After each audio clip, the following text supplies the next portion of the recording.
Hi, Rosemary. Let me shut this big light off, okay? Garnet, get down. Get down. Garnet, get down.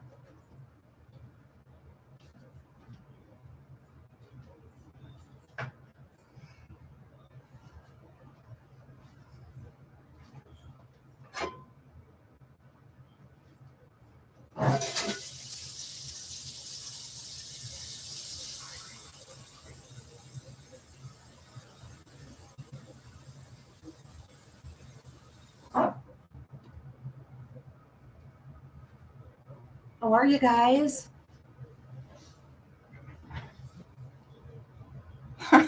Carolyn.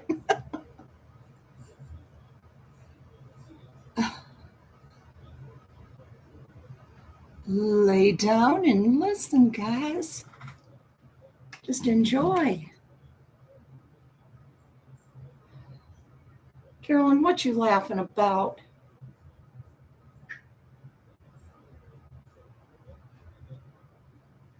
I wonder if Dorothy will show up.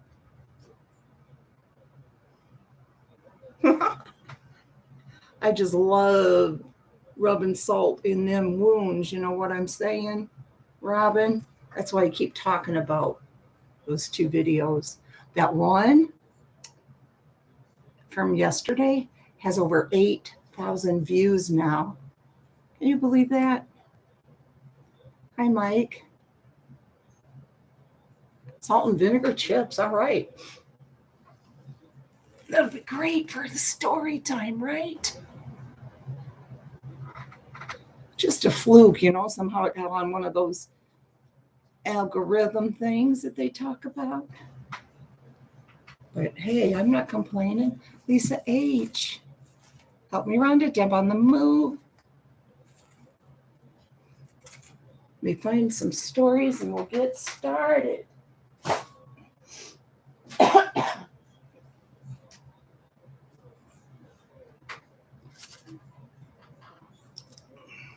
Carolyn, are you in your chair?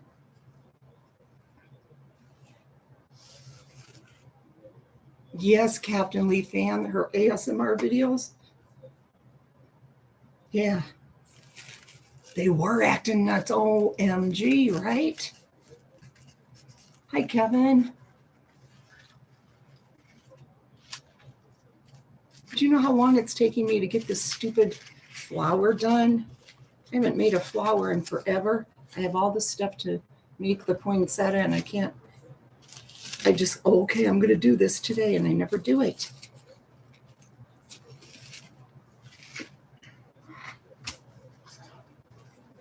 I hope Davita's here and Moo. I didn't look for it, Wendy. I know I have it somewhere. The chicken soup book. Yeah. Hi, Magic. No, I'm just into reading stories right now.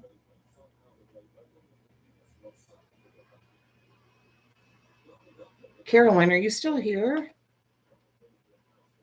This one's about an Italian family.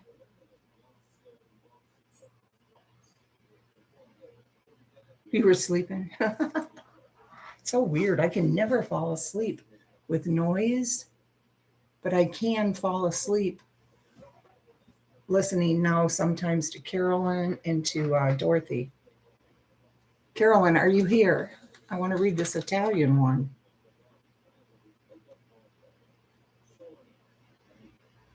Hi, Brenda. Barb.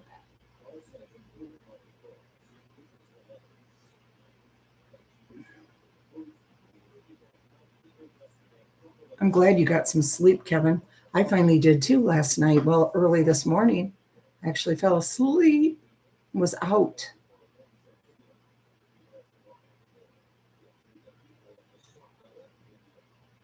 She couldn't fall asleep that fast. She was just here. Let me message Dorothy and Moo as well. I'm always afraid they're going to miss it.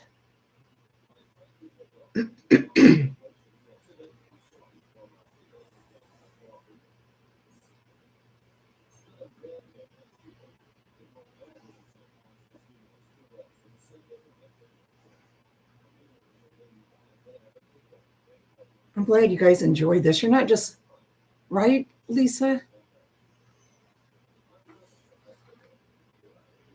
Aw. But you didn't go out there, Robin? Hi, Tammy. Carolyn. Would it be up? I'm not reading this one until she's here. I'll read something different.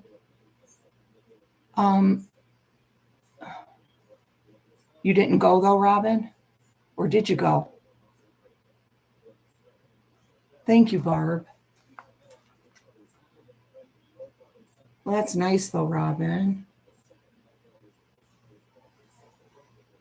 You know they really love you if they're wanting to do that, right? Hi, Annie B. Beautiful woman. Okay, I got to just let Davita know.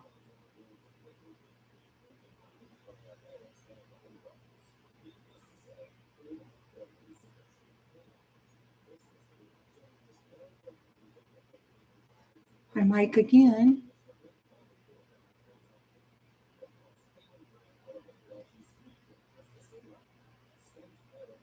She's not on here though.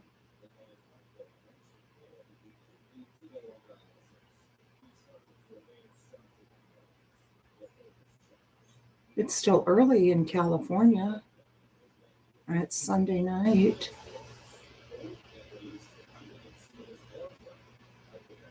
Okay, I'm just going to get right to reading.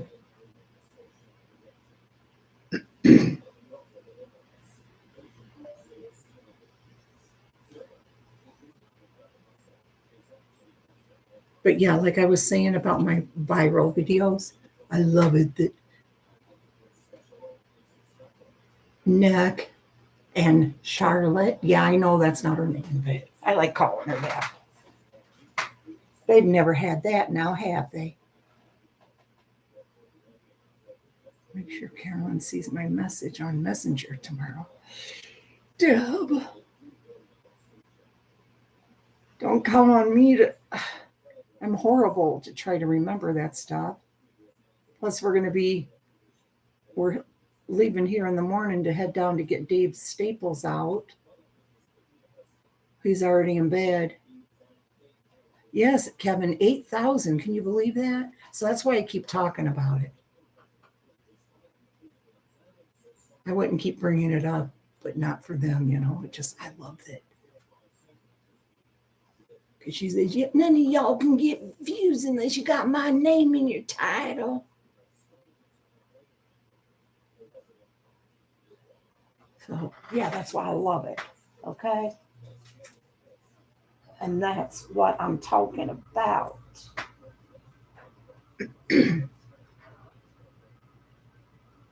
I'm calling her real quick, like, no, I'm not. I'm going to leave her alone. I'm going to leave Carolyn alone. She's not here. She's not here.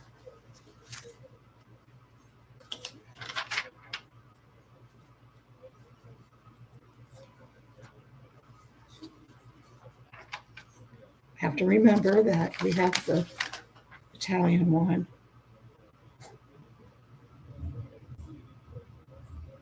Any of you like pumpkin? Like pumpkin pie and that? Thanks, Lisa. Because you need to try that recipe that I made.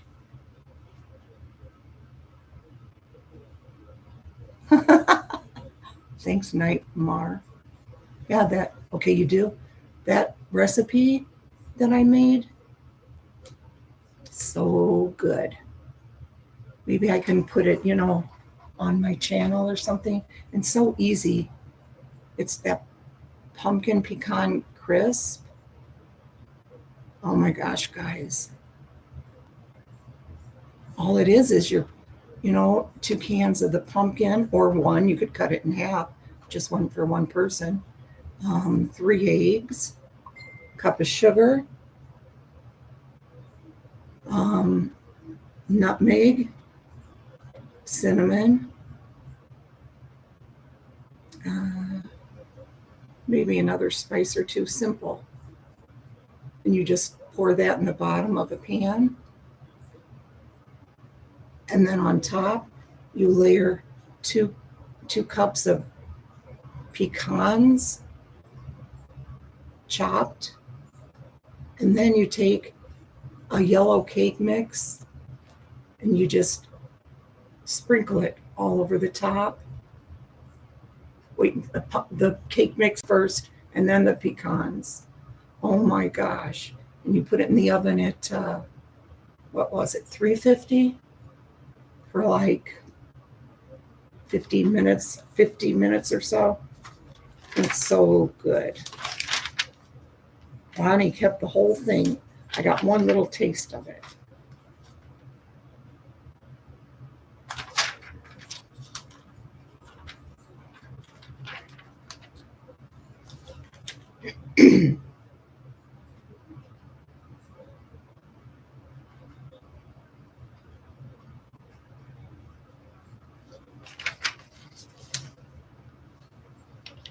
Let's see.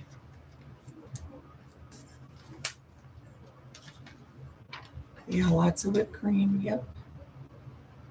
Super easy. Here's something. This is Rewind. Do you remember when did Elvis Presley's Love Me Tender hit #1 on the Billboard charts? Anybody remember?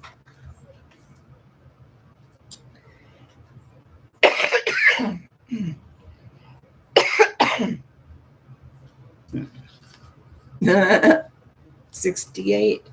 Let's see. Answer next page.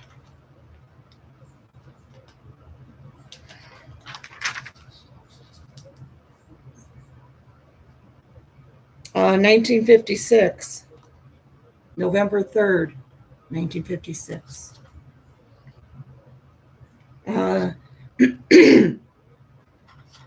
This is what the pages look like for this.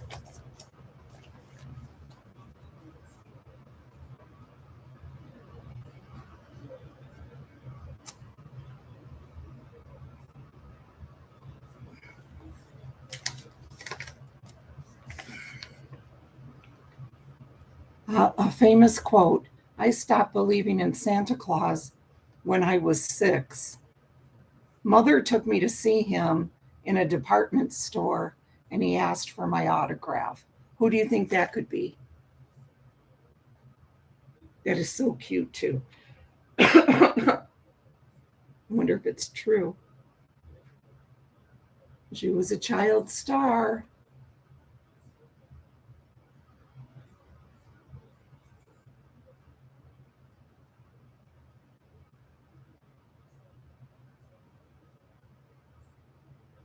Nope. Yes, Shirley Temple. Isn't that cute? That is adorable. Hey, Lex, listen to this. A famous quote, I stopped believing in Santa Claus when I was 6 years old. Mother took me to see him in a department store and he asked for my autograph. Guess who said that?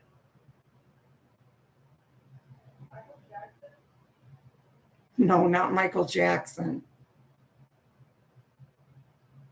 It's a girl.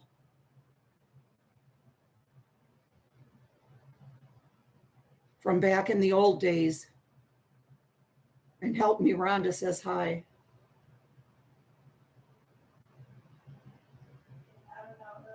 Shirley Temple. Yeah, isn't that cute?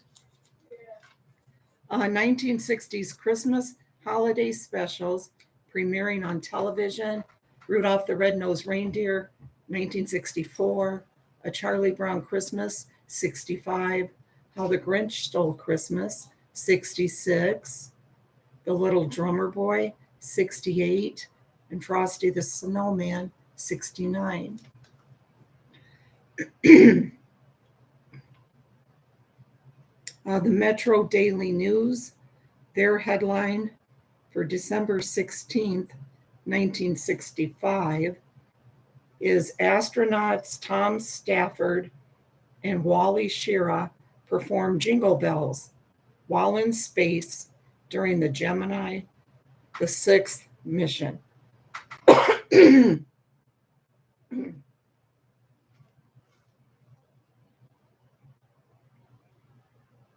Sharinga played the harmonica while Stafford accompanied with small jingle bells. Advertising flashback. Popular in the 1950s, this pagan nail table and bench found its way under many Christmas trees. It retailed for $3.79 in the Montgomery Ward catalog and came with blocks, a metal hammer, and a blackboard.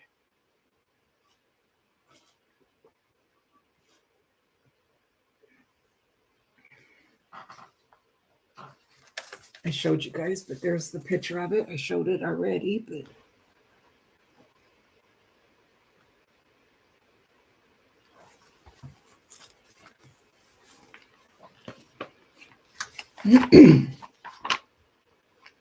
defense bond stamps. In 1942, Americans could purchase defense bond stamps to help in the war effort, as this poster encouraged. Money raised was used to purchase war equipment and build fighter planes.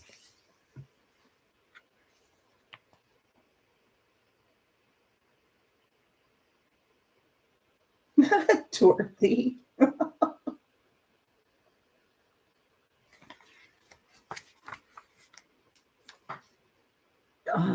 Things my parents used to say. Jim Pollock from Johnson City, Tennessee, recalls his mother-in-law had a favorite quote following a good meal. I've had an ample sufficiency. Any more would be an over redundant superfluity.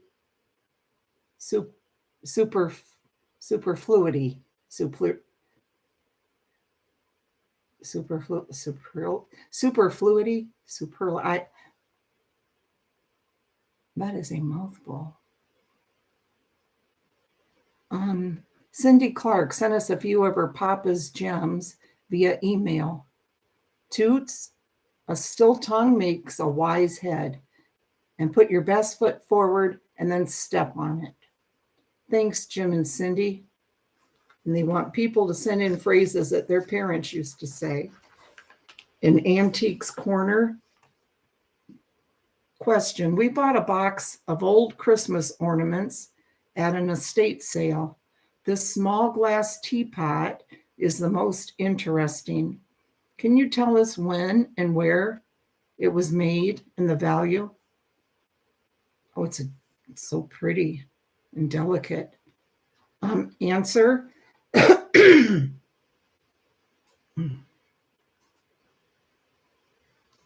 Wait, I want to do my inhaler. How do I shut the camera off for a second?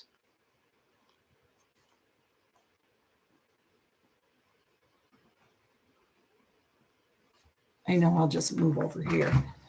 I get embarrassed thinking people are going to take a photo of me doing this inhaler.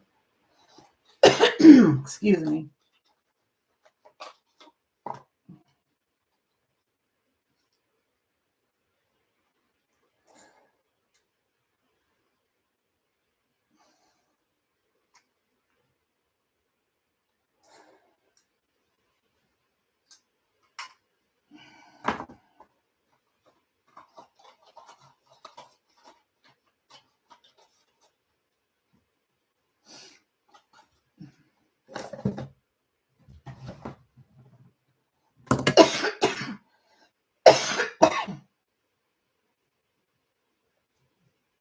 Sorry, Garnet. Don't mean to scare you, baby.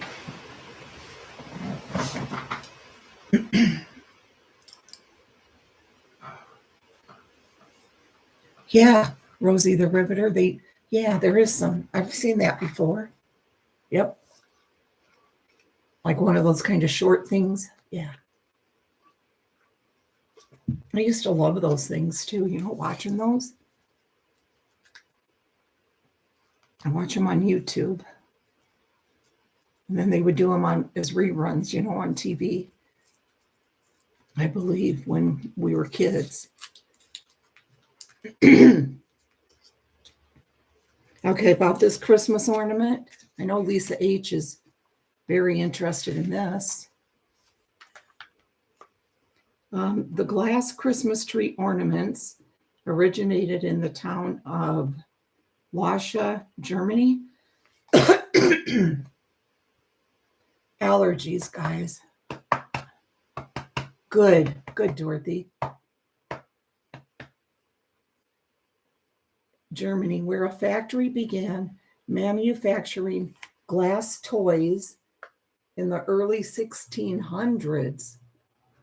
In the 19th century, glass blowers there crafted hollow glass balls called kugels, which were sometimes hung from ceilings and windows for good luck.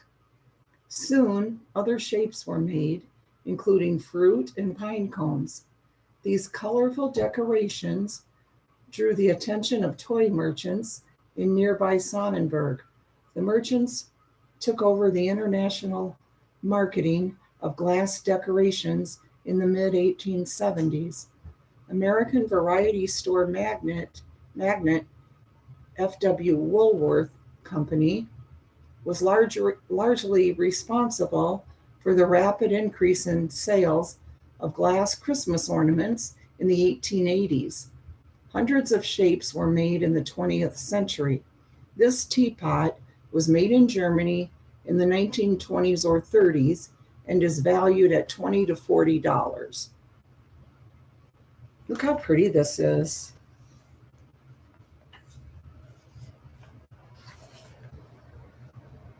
That little glass teapot ornament.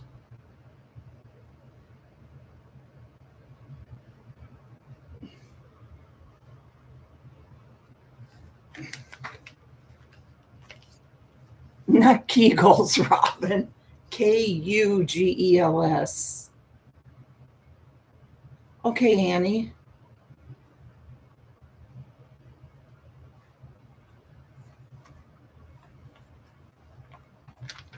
I'm going to see if there's any other stories besides that Italian one in this book. High 61 isn't here. Hi, Kathy. Still wanted to read this one. I'm going to read it because I don't think High 61's ever going to come in. And I don't know if this is anything he would like anyway, but I thought it might be. Here's a picture of Harry and his sister Nancy. They board a school bus on Strubble Road in Cincinnati. This is what we're going to be reading about.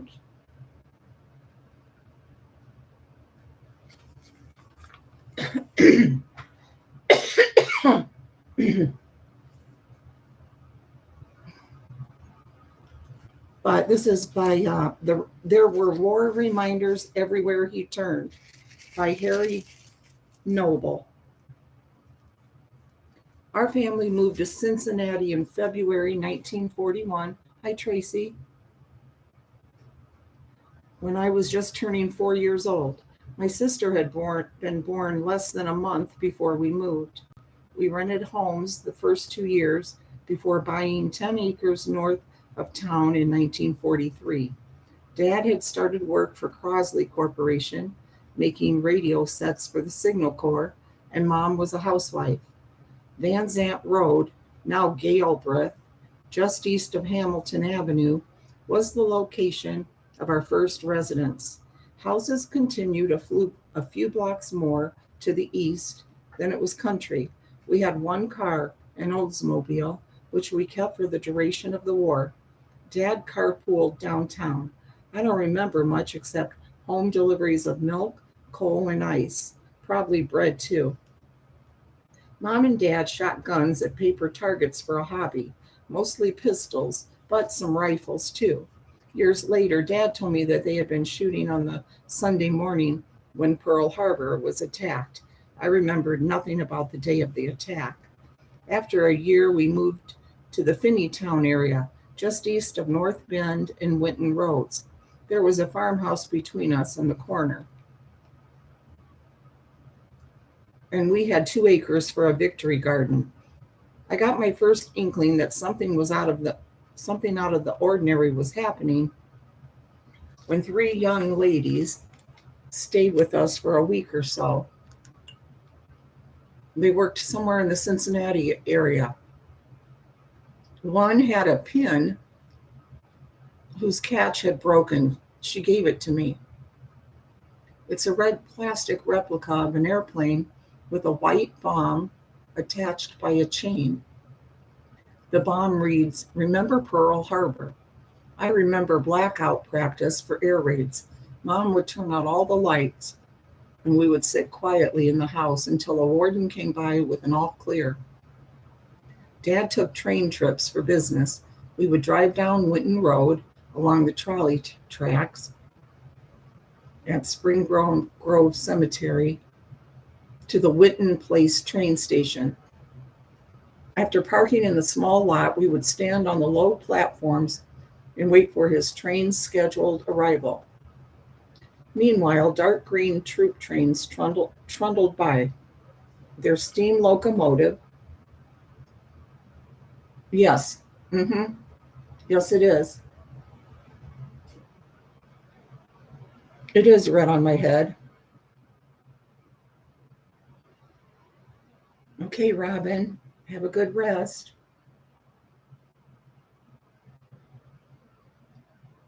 Dad took train trips for business. We would drive down Winton Road along the trolley tracks at Spring Grove Cemetery to the Winton Place train station. After parking in the small lot, we would stand on the low platforms and wait for his train's scheduled arrival. Meanwhile, dark green troop trains trundled by, their steam locomotives smoking, and soldiers hanging out the car windows. The Pullman car Dad rode in was usually tacked on the end. The other coaches were full of soldiers. Living on a plateau above the Ohio Valley brought in an unusual experience. One summer evening after Dad's work, 2 men drove into our driveway in an Army staff car. They were going to do some radio testing near us for Crosley because the higher area would lessen the interference from other radio signals. I got to ride along. We went north toward Green Hills Village. Later, Dad told me that we had been stopped after dark by the local police and had some explaining to do as to why we were out after curfew. Our third residence was near Mount Healthy Heights on Struble Road. So you're from there. Good. Or you live there or whatever. What's the matter surviving the storm? Talk to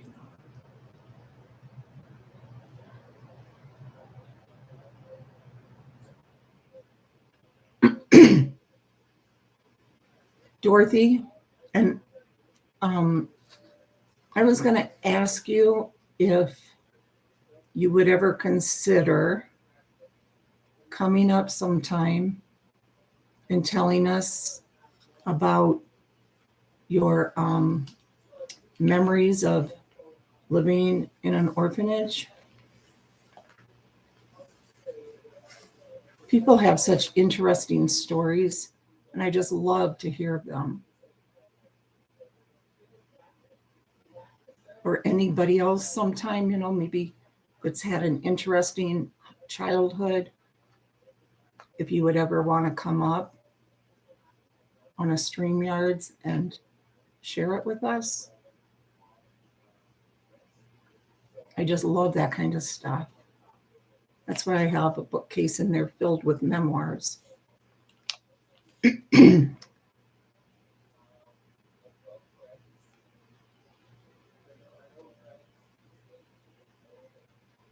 Oh, okay, Dorothy. No, she gets like that, Dorothy. Carolyn, I have an Italian story too I want to read. Hi, Aurora. It's a short little story about Italians. I was yelling at you earlier You'd love to come up. I would love to come up and tell you about my own childhood. Okay, yes, yes, I would love that, Dorothy. That would be great. There's some other people that have mentioned their childhoods off and on, and I've wanted to ask them as well. And then we have California Thunder that's going to come on, she said, sometime. And she's going to show us her treasures that she collects. Nana Patty, hi. Okay. Carolyn, after this, I'm going to read the Italian thing. You better be listening.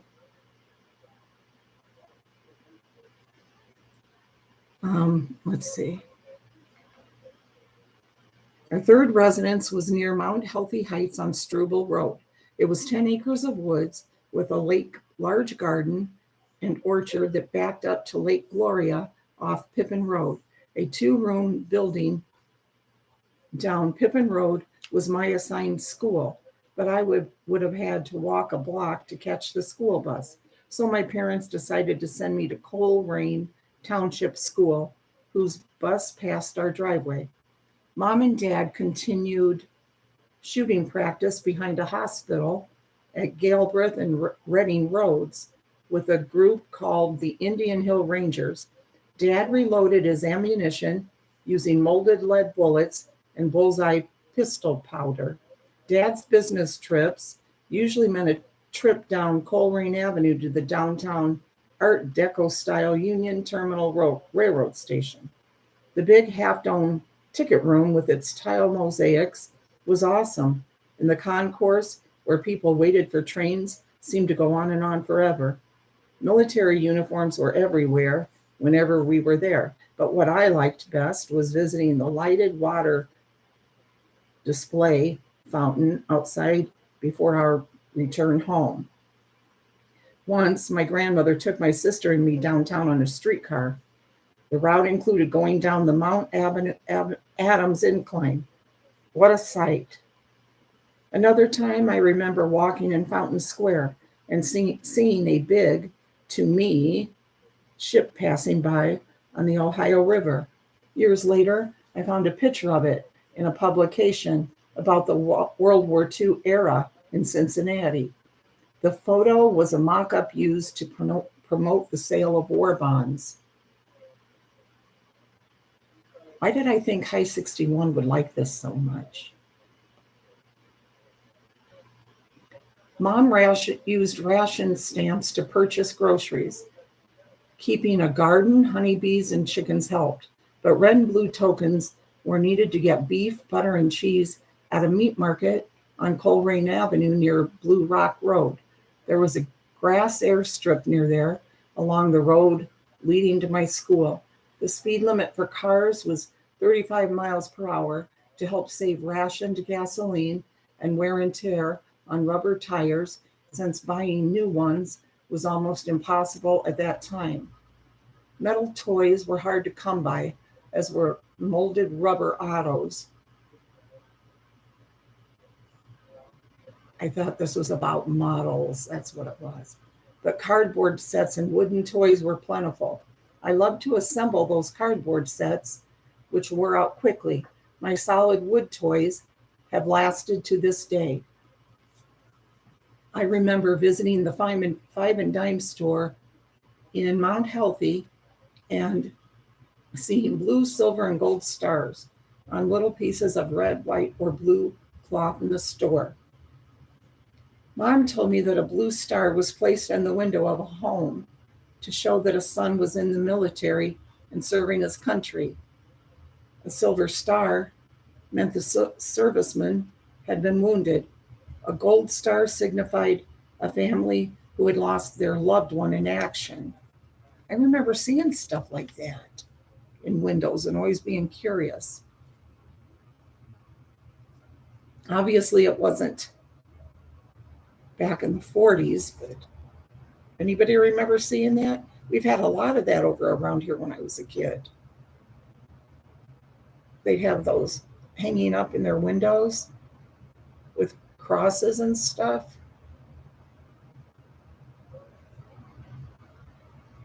Would it have been Vietnam? No, I don't think so. I don't know. I didn't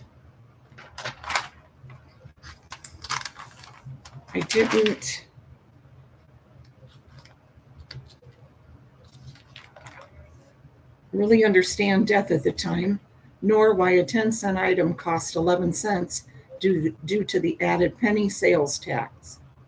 A favorite time during weekdays was 5 to 6 p.m. when I listened to WSAI radio shows. First was Hop Harrigan and his sidekick Tinker, brought to kids by some cereal company. Then it was Jack Armstrong, the All-American Boy, sponsored by Wheaties, followed by Captain Midnight, sponsored by Ovaltine, and Tom Mix, sponsored by Shredded Ralston cereal. My parents listened to the evening news, which was boring to me, but premiums found in cereal boxes, like the wooden airplanes and decorative logo pins found in boxes of Kellogg's Pep Wheat Flakes, and gadgets like secret rings, which were received in return for a box top or label sent in by mail, were always fun to play with. When the war ended in 1945, military radio production was quickly shut down at Crosley. So Dad got a civilian job at Wright-Patterson Air Force Base in Daytona, Ohio.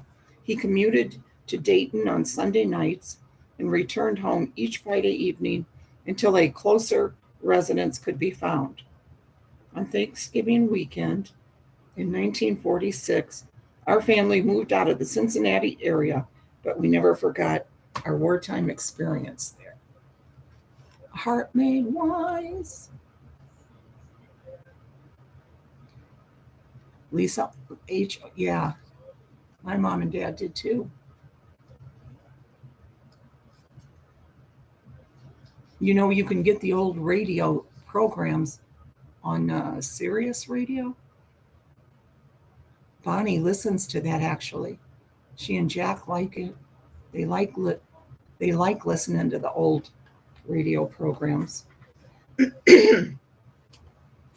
Carolyn, are you here still? I want to read this Italian one. Carolyn?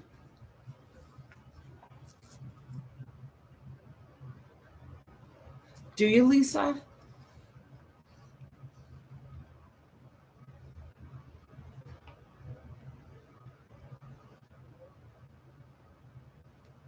Carolyn.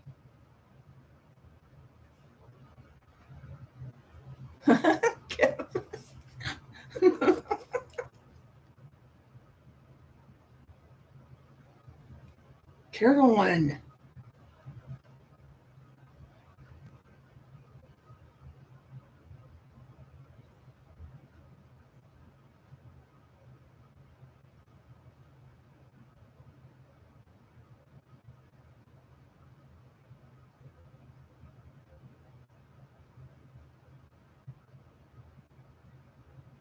If you want, Dorothy, because I'm not going to read this until I know she's here. She does. She hates our guts.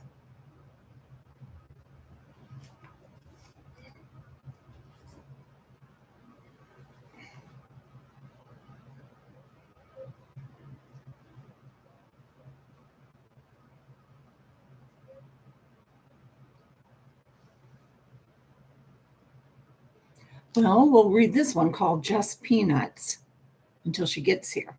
Big Value came in small packages by Lawrence H. Balleen.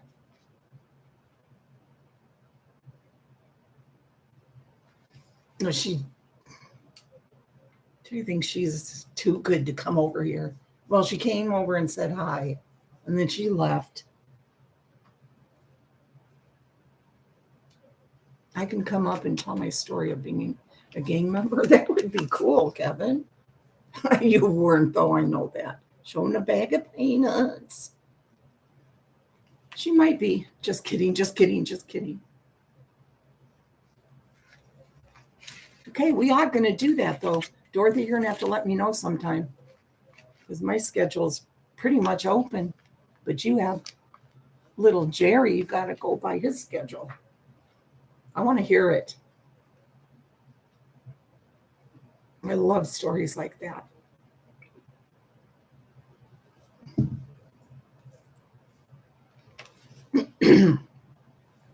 Okay. The phrase just peanuts often applies to something inconsequential. Oh, I'm going to keep on getting. Excuse me. Something of little importance. I suppose that's because peanuts are less costly than other varieties of nuts, such as cashews, pecans, and almonds. But for me, the words just peanuts connote a very different meaning. It was early December of 1958. I had recently turned 9 years old, and with that birthday, I began receiving an allowance, a quarter per week. Surprisingly, I had done pretty well saving it. Thus, I decided I could begin the practice of buying Christmas gifts for my immediate family. That included not only my mom, dad, and older brother. Oh gosh, I feel like I'm shifting in my chair. Kevin is always in rare form.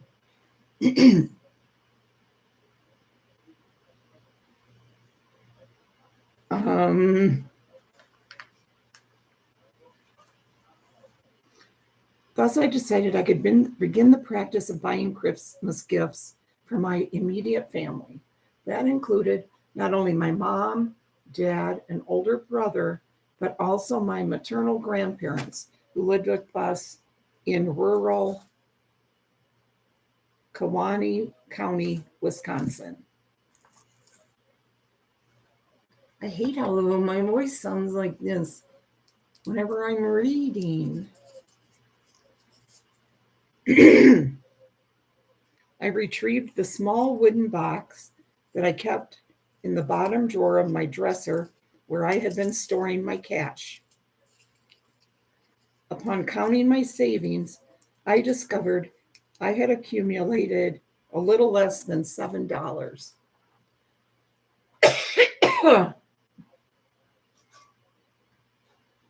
Oh, we got somebody in here that says, trivia, peanuts are not nuts, they are legumes. That is right. It was a modest amount to purchase 5 gifts, but I thought that with careful gift selection, I could still accomplish my plan. That sounds familiar. Hi, Moonchild Pink.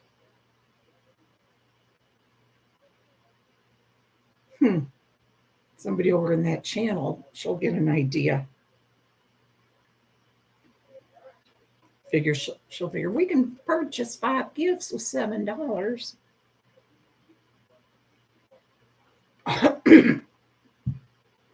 That's enough about her. On a subsequent trip into town, I was able to purchase gifts for everyone in my household except my dad, and I still had 58 cents. I wondered, what can I get for Daddy? He seemed to have everything he needed, but then I remembered he likes peanuts. I knew they were his favorite snack. I decided I would buy him several small bags of peanuts. Mom and Dad decided they needed to go shopping in Green Bay. The trip was scheduled for the following Friday evening. The 28-mile journey to Green Bay was always a big deal. A city of just over 50,000 residents at the time, Green Bay was always bustling with activity. The downtown stores were a mecca for shoppers, and each trip to Green Bay held the possibility of seeing one of the Green Bay Packer football players. in one of the stores or restaurants. Seeing a Packer player gave you the right to brag about your observation to all your buddies on the following school day. Downtown Green Bay had an Osco drugstore right across Washington Street from the large H.C. Prang department store. I knew my parents were headed for Prang's, so I reasoned that my brother and I could go to Osco's, where I could buy the peanuts. We arrived in Green Bay about 6 p.m. After securing permission from our parents, my brother and I set out for Osco's. I entered the store on a mission, finding the shelves with the snacks, candy bars, chewing gum, suckers, and small packages of nuts. I soon found what I was looking for and nearly emptied the carton that held the nickel bag of Planters peanuts. I had previously done the math and figured that with my 85 cents, I could purchase 17 plastic sleeves of peanuts. Wisconsin had not yet established a sale tax, so there wouldn't be an extra 3 or 4 cents added to the purchase. Wow, 17 for 85 cents.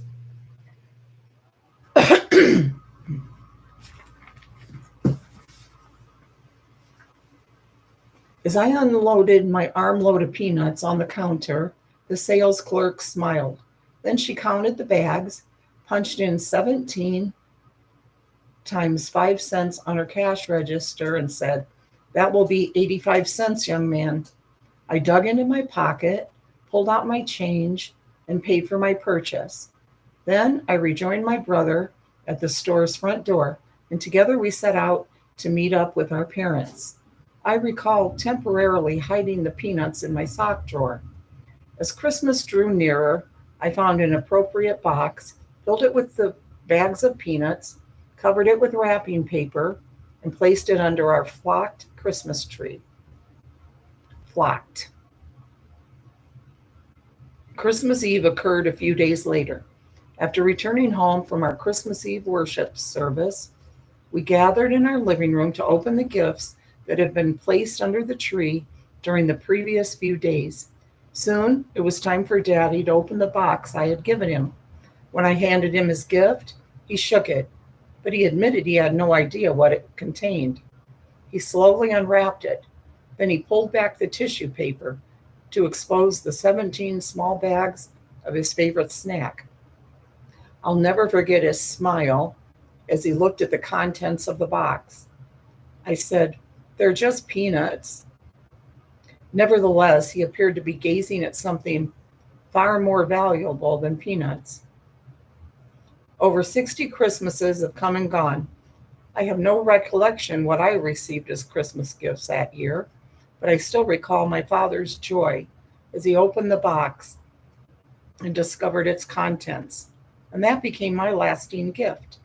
I learned an important lesson that Christmas, that the value of a gift is not determined by its size or cost, but by the spirit in which it is given and received.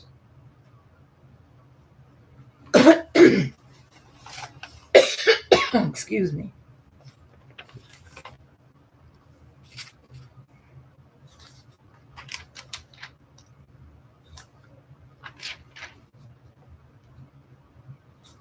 Okay, we read Uncle Doug, Bumper Tag Coat, The Demon Truck,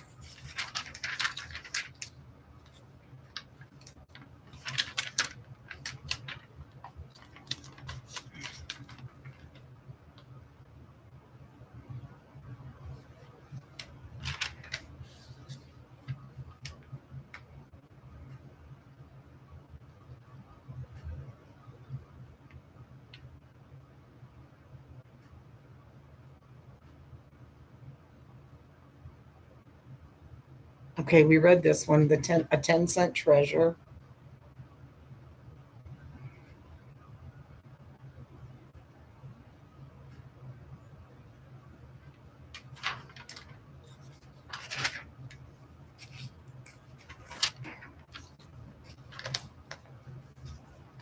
You like that, Lisa?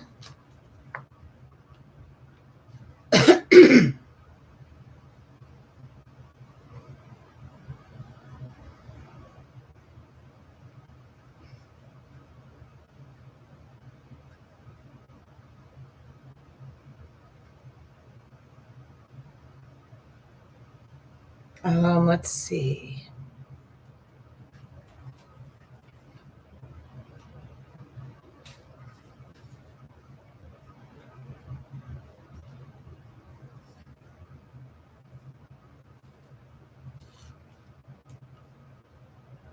Are they, Lisa?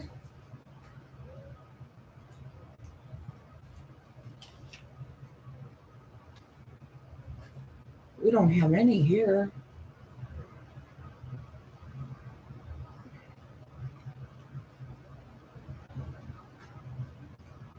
This is from their section called Bits and Pieces. I love snow so much too, Dorothy. Are you serious, Carolyn?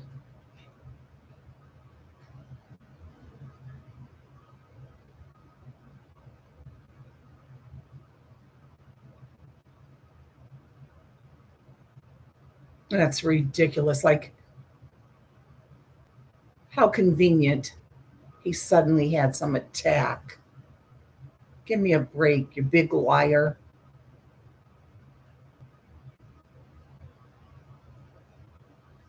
It's all a big freaking lie.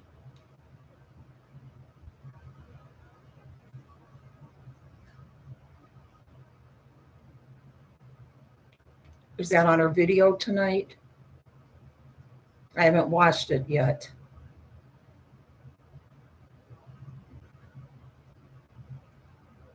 So sick of them.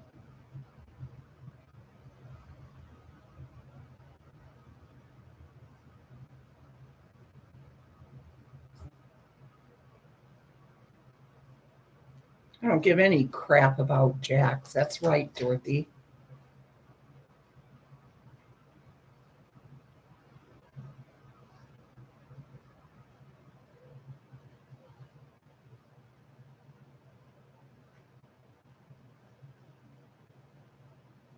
It is sick.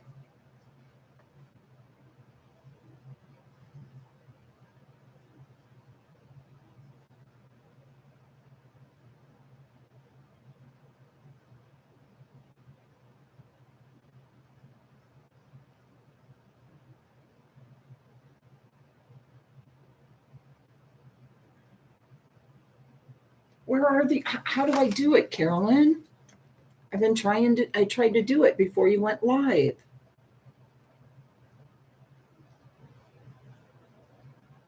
There wasn't any attack at all. Hurt Big Wise.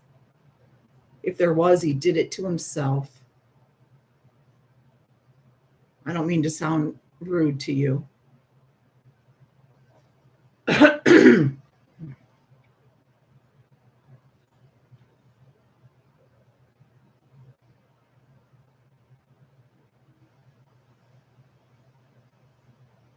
Okay, Carolyn, I'm going on to Twitter. I want to tweet this.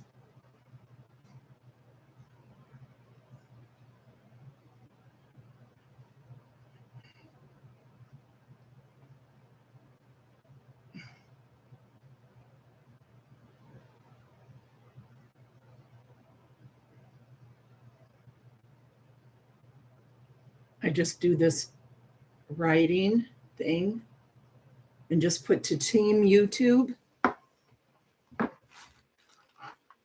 Yeah, they're making up the biggest lies, it's going to get bigger and bigger and bigger.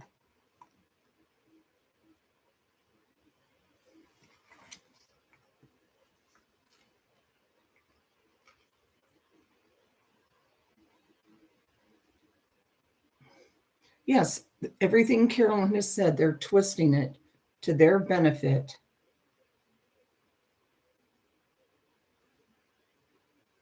Right, Lisa.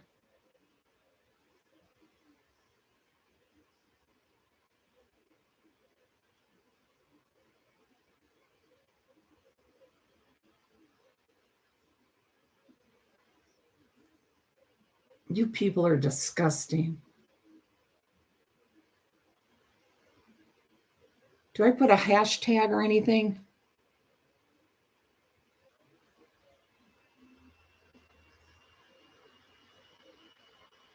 Team. I know I did it before. Yes, Moonchild Pink. It's ridiculous. And they couldn't care less what we feel for anyone. Pretty pathetic. Carolyn, please write what do I do a hashtag? I'm on my Twitter, which I never get on.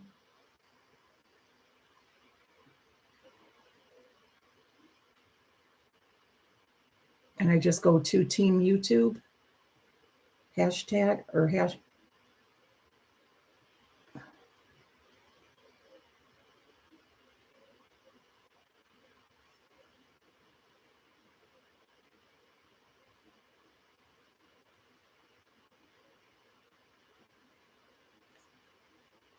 Just go to your page. Okay. You know what? I realized I wasn't following you on your true crime page when I tried to do it earlier. I've been going on to your Mommy Ramblings blog, and that's where I had done it one of the other times. Okay, so I just go true crime.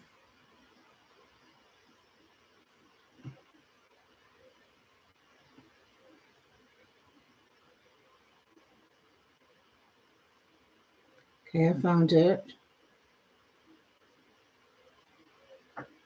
Okay, so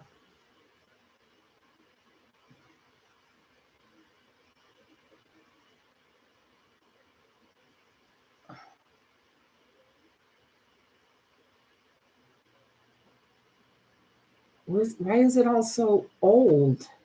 Showing February.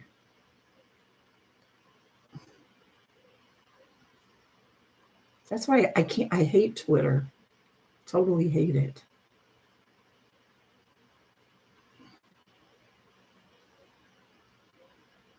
It's Mommy Ramblings. That's what I was following you on. This is the dumbest app ever, in my opinion. Of course.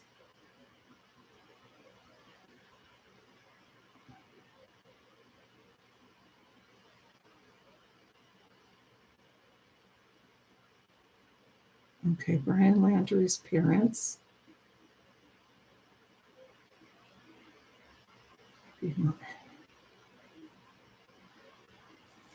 Okay. Now what do I do here?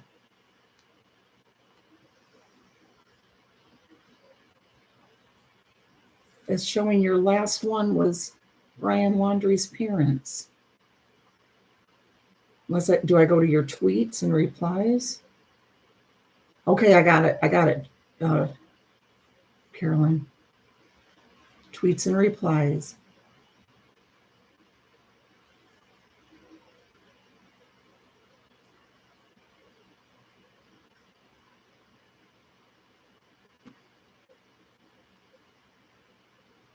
I think Lexi did this for me before.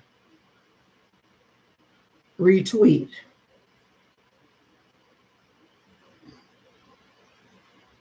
You did it.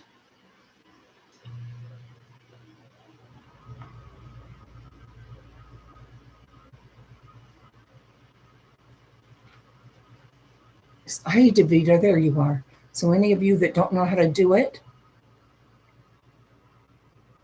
go to Carolyn's Mommy Ramblings page. Follow her.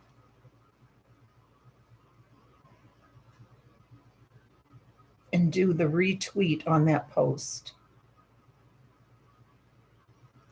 which says this creator is saying in this video that she knows 100% I sent someone to break into her mod's house, and it is a lie to incite hate and bring them harm to me and my family. This is unacceptable. Please check this video. She is making this up. Do you have the whole video there, or is it...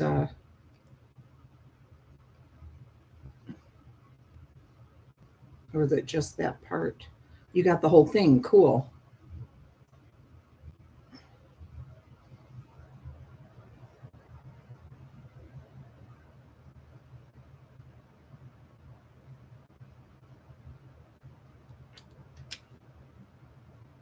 Yes, Davita. I sent you a message. You and Moo.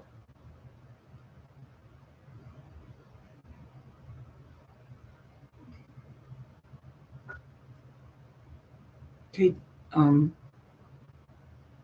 Carolyn, I did it. Carolyn, I almost called you Dorothy. Hi, Adventures with Beth. Why are you nervous, Davita? Oh, because of your biopsy. You get the results tomorrow, or do you have it done tomorrow?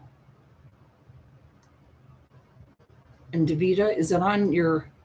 was it on your lip, or... I'm going to watch what your answer is because I didn't see your answer last time. And we're all going to pray for you, Davita.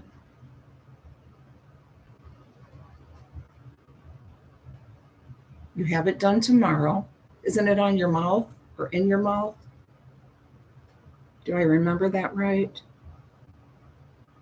The one about Natasha Adventures with Beth on the Mommy Ramblings Twitter.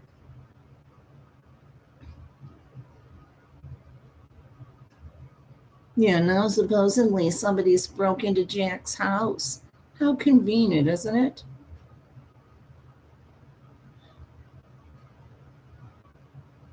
The inside, it's like on the inside of my mouth in the corner. Hi, Justin.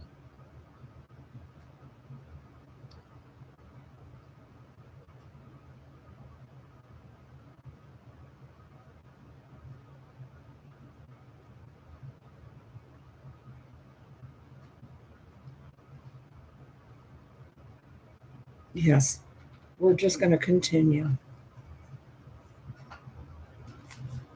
Carolyn, are you still here listening? Because I had a little Italian story I wanted to read for you.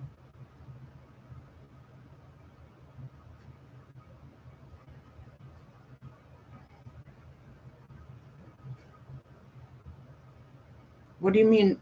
You all, Jess, you all probably know I hate to say unkind things, but I've never seen such a bunch of rabid idiots in my life. Oh yeah, Heart Made Wise. Well, you're seeing a criminal, a scammer, a con in action. That's what you're seeing. Her powers of persuasion. That's why it's disgusting, yet it's fascinating, in my opinion. And Carolyn must be gone again.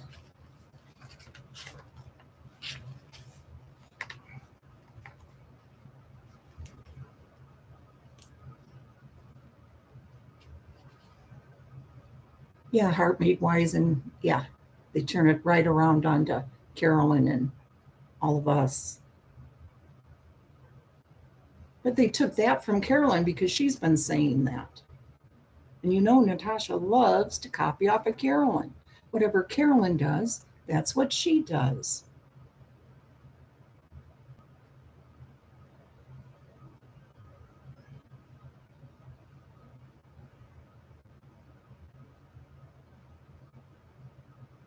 Hi, Angie. You're going to be Carolyn for me? Oh, you're Italian, aren't you, Dorothy?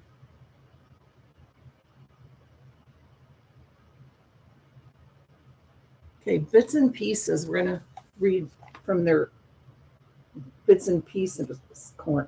Bits and Pieces corner.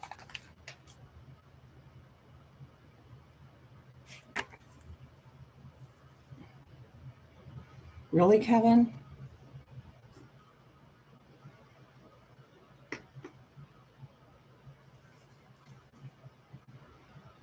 Okay.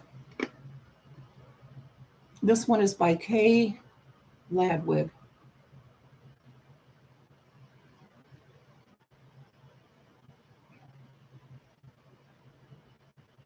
It is, Tracy.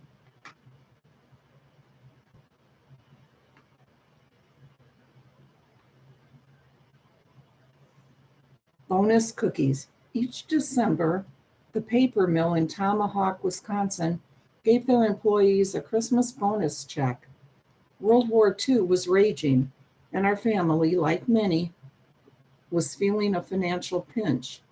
Today was a bonus day, and as my mom drove to the mill to pick up Daddy, her thoughts were on that money.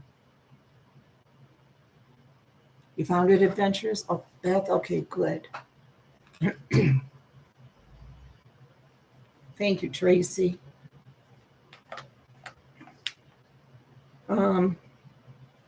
We kids had practically worn out the pages in the Christmas catalog as we'd each assembled our wish lists. That check could possibly cover all our hopes, but at least couldn't possibly cover all our hopes, but at least it ensured Santa would be making a call at our house on Christmas Eve. Daddy's shift was over. Sitting in the car, all our eyes were on the service door as the men, carrying lunch pails, were exiting. Finally, we spotted Daddy. Slowly, he walked to the car, minus that familiar smile we were accustomed to. Sliding in the passenger side, he handed Mom a wrapped package. "What's this?" she asked. "It's my dang bonus," he growled. It seems the management this year had decided that instead of money, they would gift each employee with a tin of fancy cookies.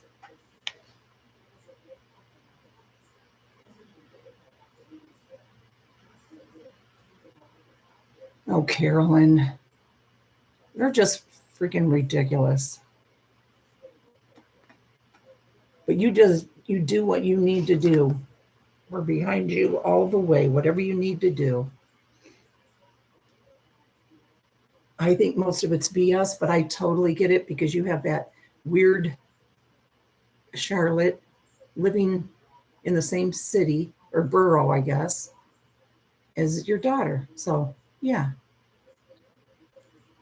And she is one of those kind of bunny boilers,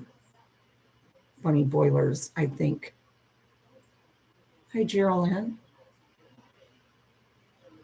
So you can't be too close, too careful these days. Do you, Beth?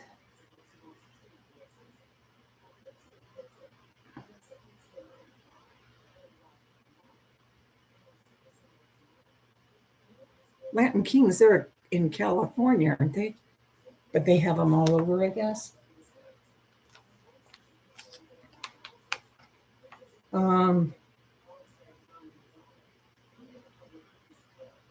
Yeah, they would gift each employee with a tin of fancy cookies. Needless to say, the ride home was filled with tense silence. At home, Mom carefully opened the package. Wide-eyed, we watched in anticipation, and sure enough, when she lifted the lid from that beautiful tin, it was indeed filled with little cookies, each in a tiny paper cup, each in a tiny cupcake paper. Shrugging her shoulders, she held out the tin, saying, "Help yourselves." Quickly reaching in, we each grabbed one of Daddy's bonus cookies. Oh, yes, Santa did make it to our house that year. They need Cousin Eddie. Carolyn, did you call to make a report to the police? I know she said she was going to. I don't know that she has yet.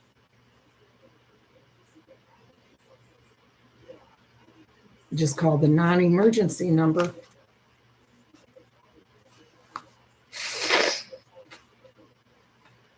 link of love. Can you guys see this? This is a picture. RP's mom made sure Christmas mornings were magical. And this looks like our Christmas mornings too.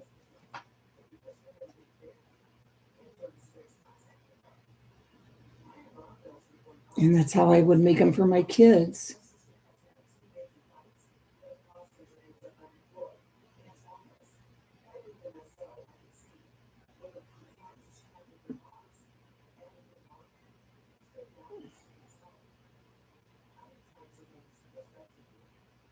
What, does Jack seem to think he's part of the Latin Kings or something? Or a wannabe?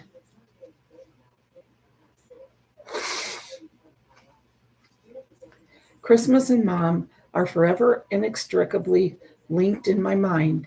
With 5 frenzied children causing havoc in the household, Mom would often scream, "This is a madhouse." But year after year, Christmas time transfigured the madness into a joyous experience. Was it, Lisa?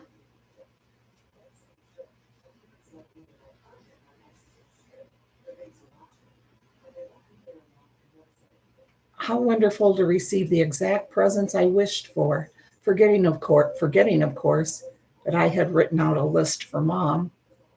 It's no wonder I sat ecstatically atop the stairs every Christmas morning before anyone else was awake, staring wide-eyed at the astonishing sight.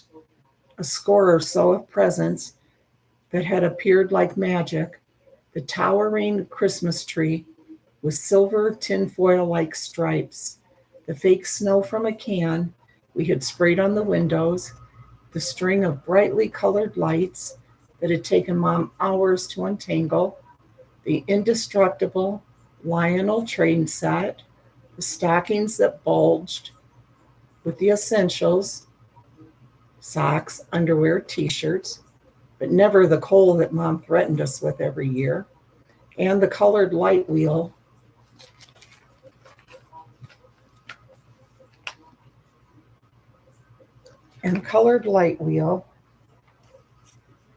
that showered the tree with 4 alternating colors. And later, there would be a fabulous Christmas dinner that seemed to never end. How did Mom do it on the meager budget she received from Dad? It was truly a Christmas miracle. Compared to Mom, Houdini and Shakespeare's Prospero were hacks. Mom was the greatest magician the world over, producing much from little, transforming a middle class home into a startling dreamland. You had a Lionel train set? I have a picture of my stepdad. Aw.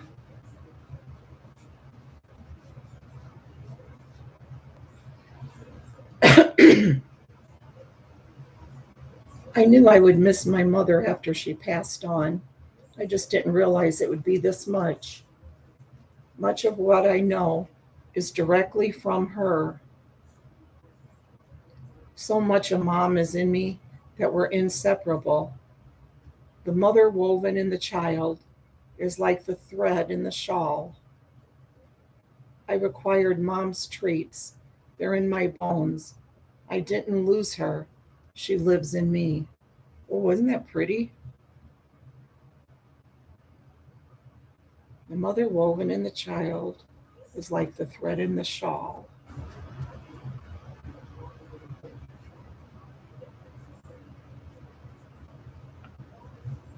Neighborhood hero. It was Christmas Eve, 1943.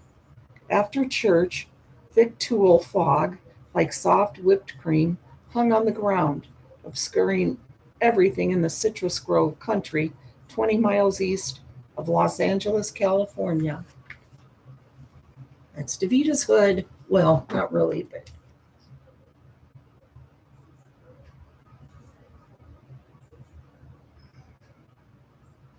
Here we go again.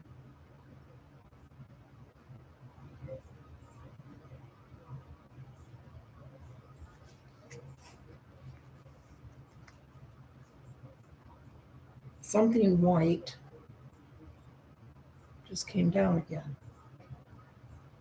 I don't feel it. I don't see it.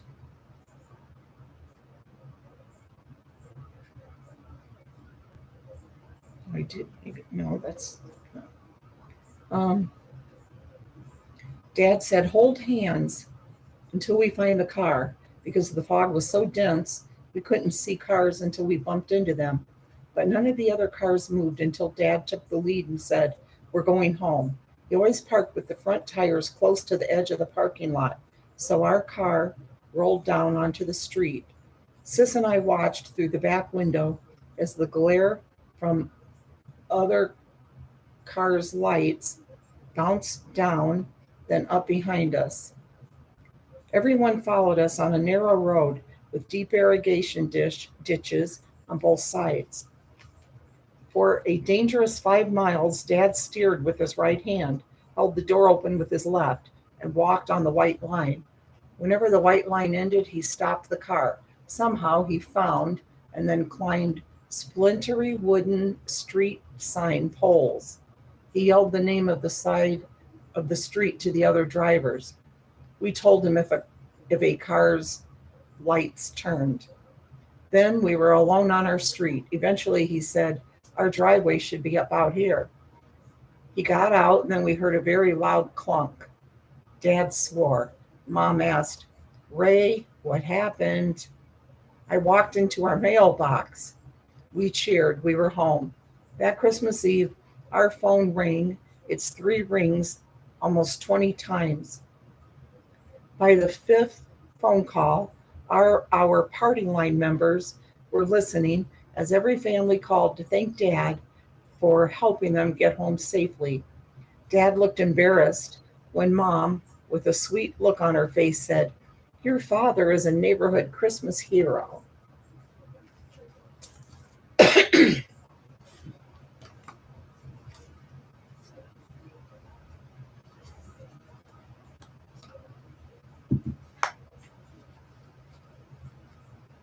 How has this been, an hour and 18 minutes already? I am starting to feel sleepy. Blast from the past, yeah.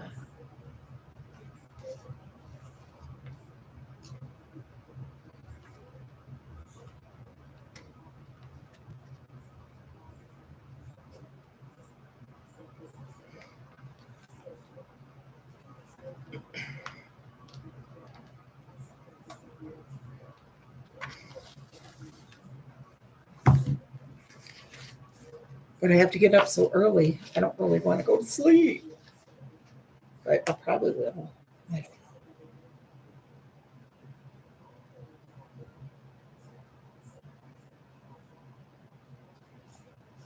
This one's old. It's all yellowed pages.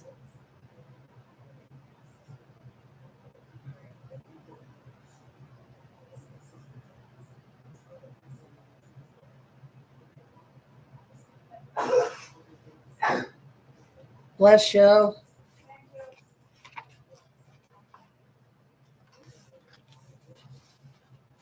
What do you mean, Adventures with Beth? Hey, Mike.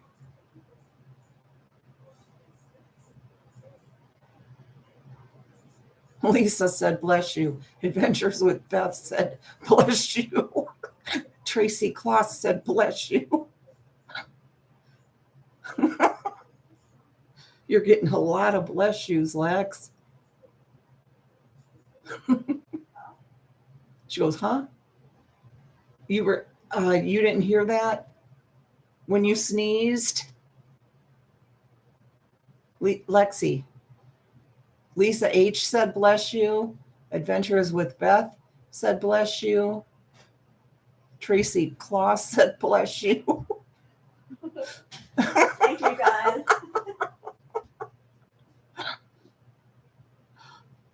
Henny says, LOL, she is very blessed. Is she feeling blessed yet? Lexi, Dorothy says, Lexi for president. What? Dorothy says, Lexi for president. Not old enough to do that yet. Dorothy, I read this one. I remember this picture.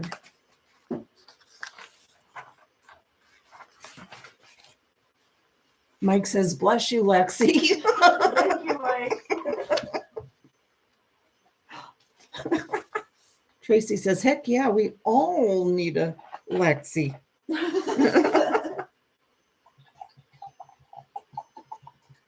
So Grandpa trying out the bed tonight. Yeah, his first night back in the bed. After she kicked him out of bed.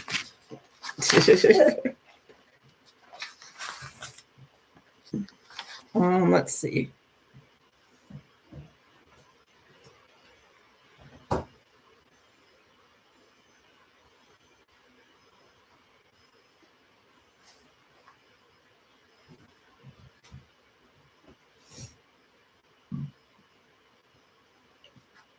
Was that a burp?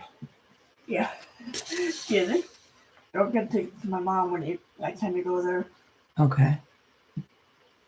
Dorothy said, hello, Lexi. I hope you have a wonderful day, sweetie. Be safe. Thank you, Dorothy. You too. Dorothy, she's not going anywhere if that's what you're thinking. She hasn't even been to bed yet. Neither has she. Aw. Davita said, love our Lexi.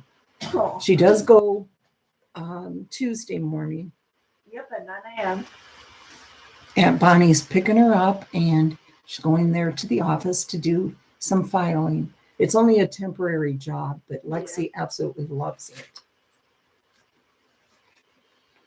it. She said it's so much fun. This is Dad, the centenarian. This will probably be the last one.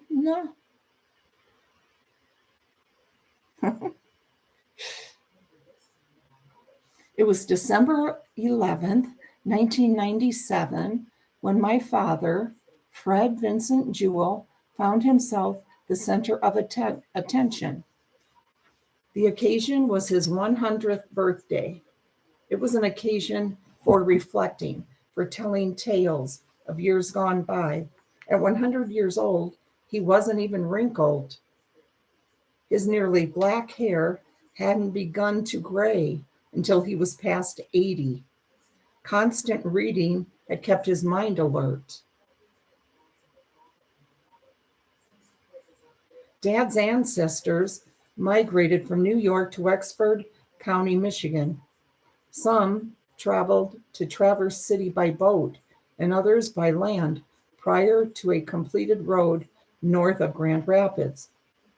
All were arriving to a homestead. Dad was a second-generation descendant of the original homesteaders. Dad had a younger sister, Doris, who must have taken the brunt of many a practical joke. One incident, he recounts, happened when the family rented a house in another town to take advantage of a job opportunity. The house had 2 stories, though they did not use the second floor. One day, Dad ventured upstairs to check it out. He discovered a female arm sticking out of a trunk, evidently from a mannequin. In typical teasing fashion, he sent Doris, who was 11 at the time, up there. He gave it a big build-up. She was sure to find all kinds of interesting things upstairs. She fell for the bait and went up. Dad, with a mischievous grin, watched gleefully as she rapidly descended the stairs, announcing there was a body up there.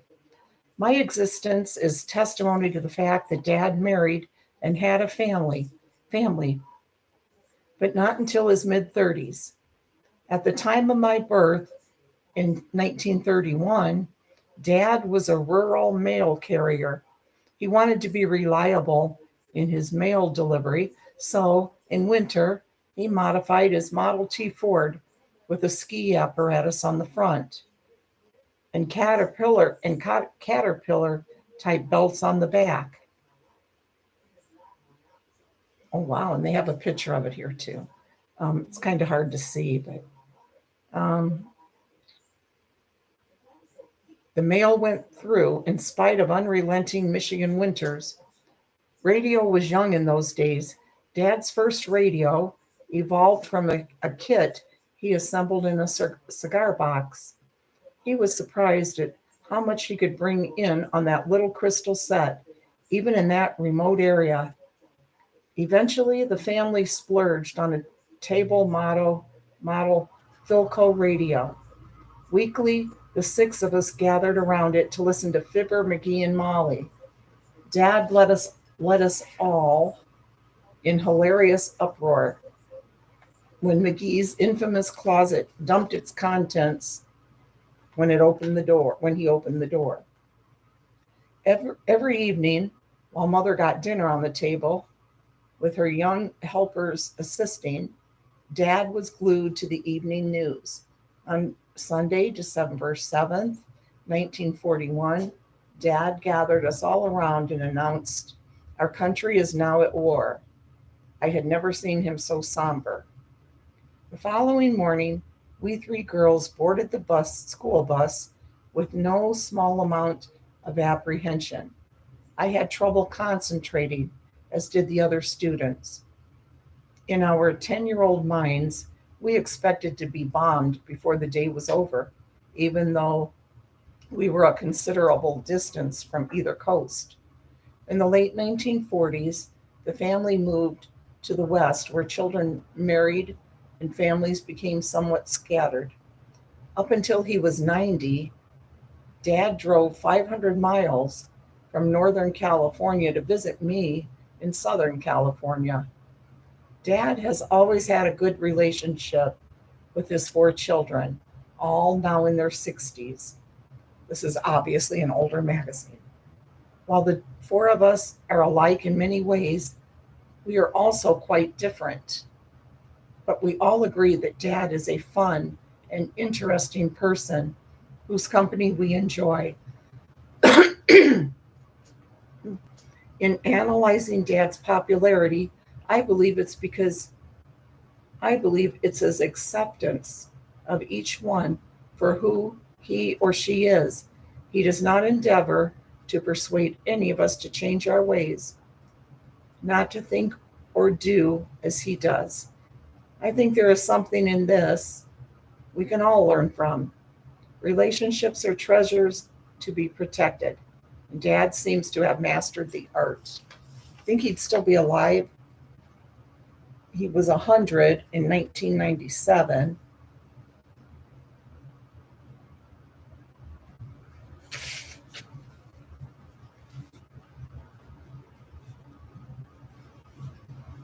That would make him what? He'd be 100, and Isaiah was born in 97. Make him 124.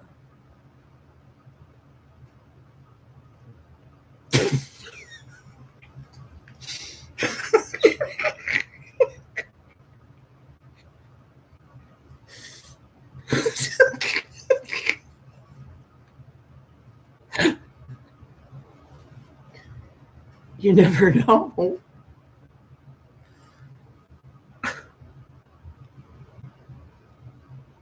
Didn't the oldest living person live to be like 121 or something like that?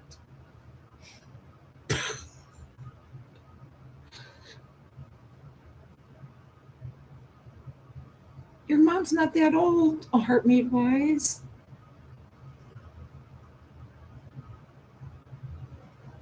$118, really?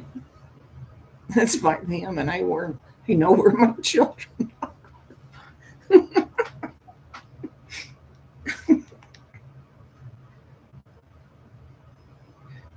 You have a son, Jacob, born in 97. Well, y'all, 40 here and 39 thumbs up. That's awesome. Hi, Lisa, Nia.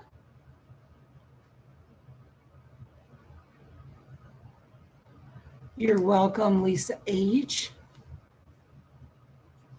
Thank you, Kevin. Love y'all and have a good sleep. No, it's just allergies, Davita. We'll be praying for you, Davita, okay? Oh, before I end, I wanted to show you guys, okay, really quick.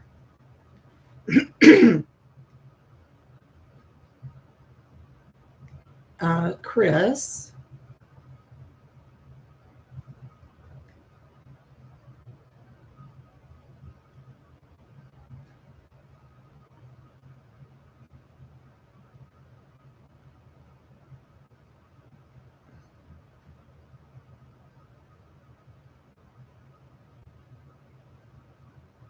Let's see.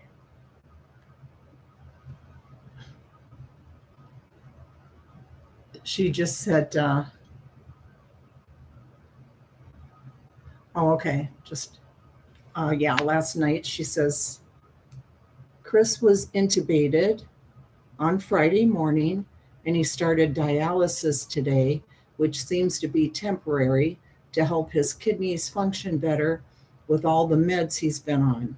The amount of oxygen he's been needing from the ventilator has fluctuated throughout today, and they switched his blood pressure meds to help it get higher.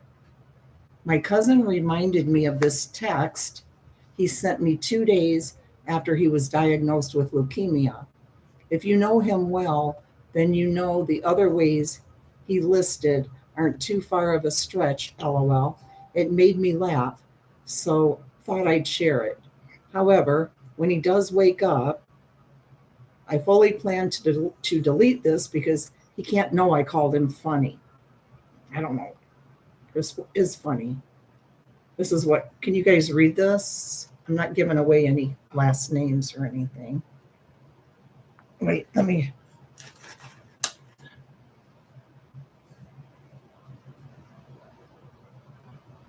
He wrote this in May, I guess.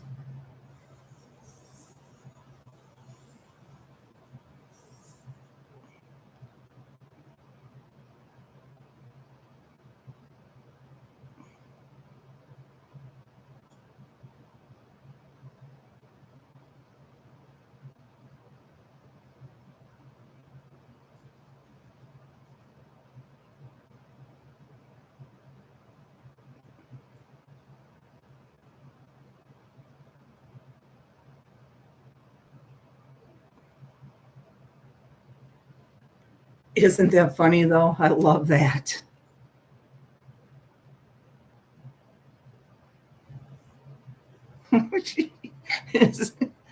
I love it. It is cool though, right? So just thought I would tell you guys that.